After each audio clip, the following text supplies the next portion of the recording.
Sistem Informasi SDM. Sistem Informasi SDM merupakan sebuah sistem untuk merangkap beberapa aktivitas yang bisa berhubungan dengan human resource, akuntansi, manajemen karyawan, kehadiran, hingga payroll. Sehingga, selain menghemat waktu, penerapan sistem HR yang baik juga bisa dianggap efektif secara biaya. Fungsi Sistem Informasi SDM. Berbagai fungsi yang bisa diterapkan meliputi hal-hal yang sifatnya berkaitan dengan karyawan, termasuk yang pertama, pencatatan database karyawan secara lengkap, seperti tanggal lahir, informasi kontak, status keluarga, dan lain sebagainya.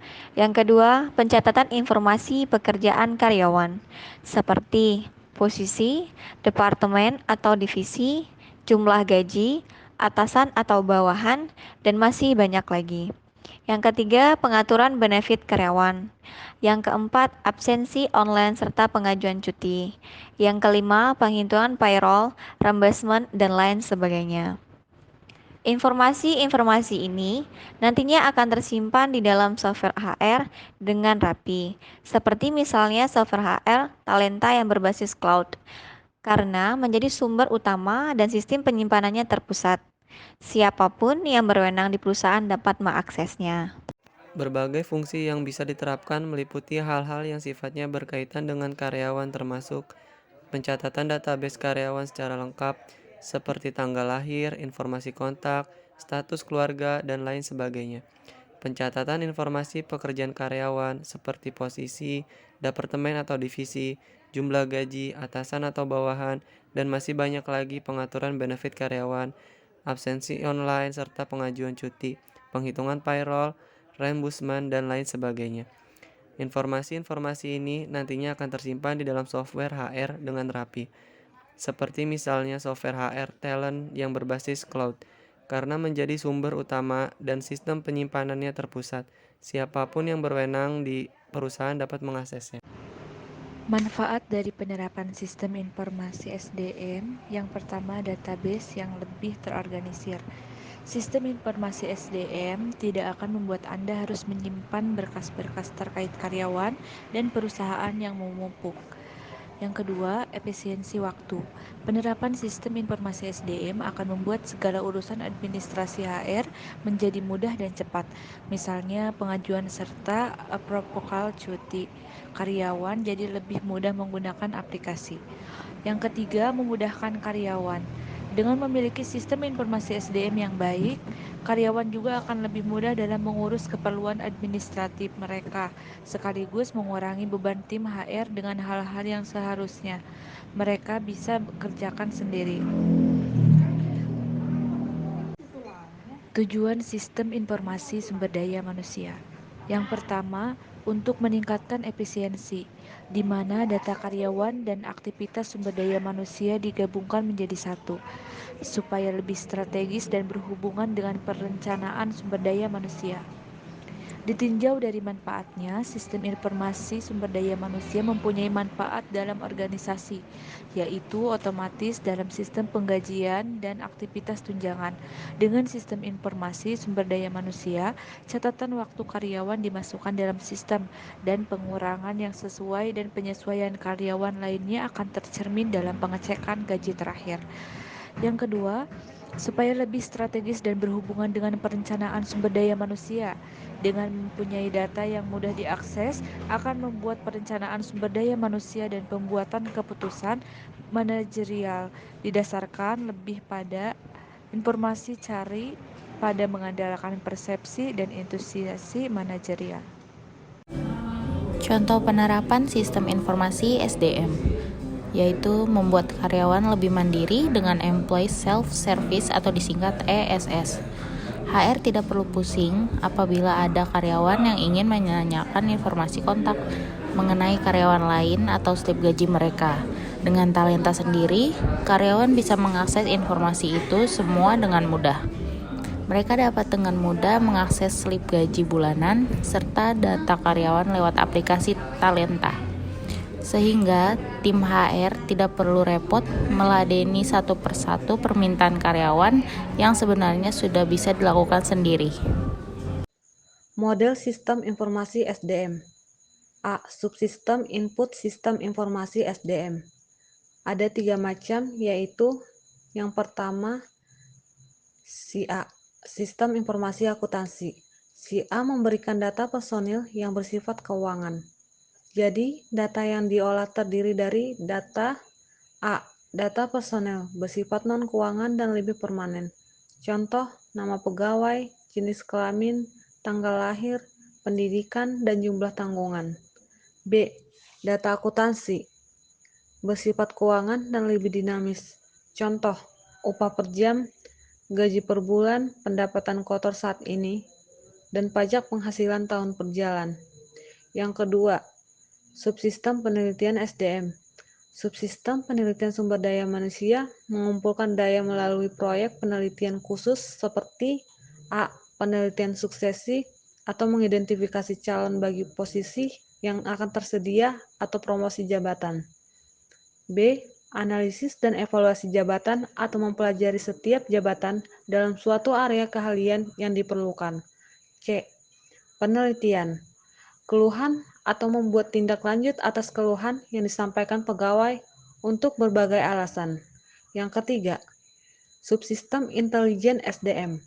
Subsistem intelijen sumber daya manusia mengumpulkan data yang berhubungan dengan SDM dari lingkungan luar. Perusahaan seperti pemerintah atau peraturan ketenagakerjaan. B. Pemasok pelaksanaan fungsi perekrutan dan penerimaan pegawai baru.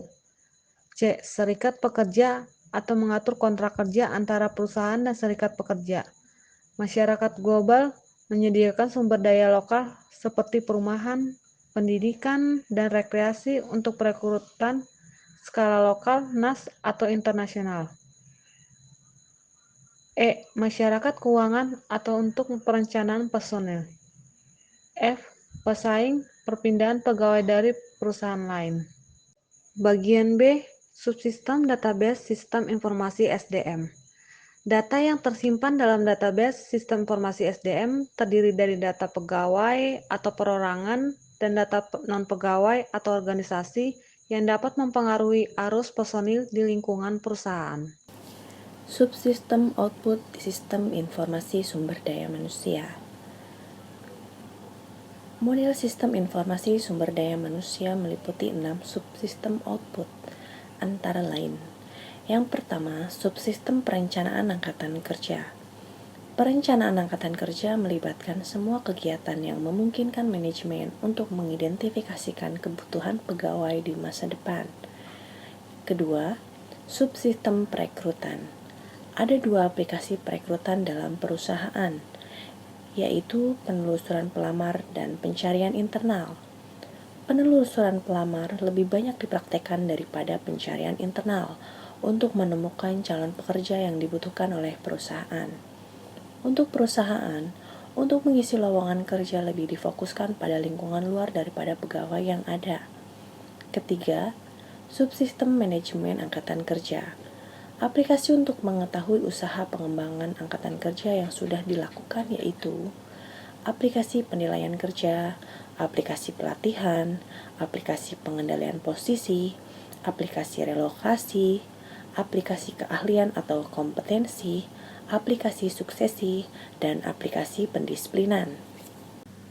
Keempat, subsistem kompensasi. Aplikasi untuk subsistem ini yaitu aplikasi peningkatan penghargaan, aplikasi gaji, aplikasi kompensasi eksekutif, aplikasi insentif bonus, dan aplikasi kehadiran. Kelima, subsistem tunjangan. Subsistem tunjangan menyediakan paket tunjangan baik bagi pegawai yang masih bekerja maupun yang sudah pensiun. Banyak faktor yang menyebabkan subsistem ini sangat rumit dan sukar dilakukan, antara lain lama bekerja, kreativitas, kinerja, dan adanya inovasi terbaru dari pegawai untuk dapat menentukan sendiri jumlah tunjangan yang diterimanya. Keenam, subsistem pelaporan lingkungan. Subsistem pelaporan lingkungan ditujukan untuk memenuhi tanggung jawab kepada pihak yang berkepentingan di luar perusahaan. Hal ini berkaitan dengan catatan dan analisis pelaporan, peningkatan serikat pekerja, catatan kesehatan, bahan atau limbah beracun, dan keluhan. Karakteristik dari informasi yang dipersiapkan dalam sistem informasi sumber daya manusia sebagai berikut. 1. Timely atau tepat waktu. 2. Accurate atau akurat. 3. Concise atau ringkas. 4. Relevant atau relevan. 5. Complete atau lengkap. Kesimpulannya adalah, sistem informasi SDM adalah sebuah kolaborasi antara ilmu manajemen sumber daya manusia dan teknologi informasi.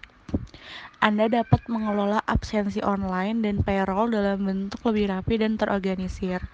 Bagi perusahaan dan karyawan, pengaplikasian sistem ini dapat meningkatkan produktivitas dan efisiensi serta membuat manajemen data menjadi lebih baik. Dalam pelaksanaannya, HRIS digunakan dalam segala hal yang berhubungan dengan SDM perusahaan seperti perekrutan, learning dan training, manajemen data, pemutusan hubungan kerja, serta pembayaran gaji, tunjangan, dan bonus. Selain memudahkan Departemen HRD, HRIS juga bisa memudahkan divisi lain seperti bagian keuangan. Namun untuk mendata keuangan tim finance juga membutuhkan software lain yang lebih khusus, yakni software akuntansi. Pemilihan software akuntansi juga harus dipilih dengan tepat dan cocok bagi perusahaan.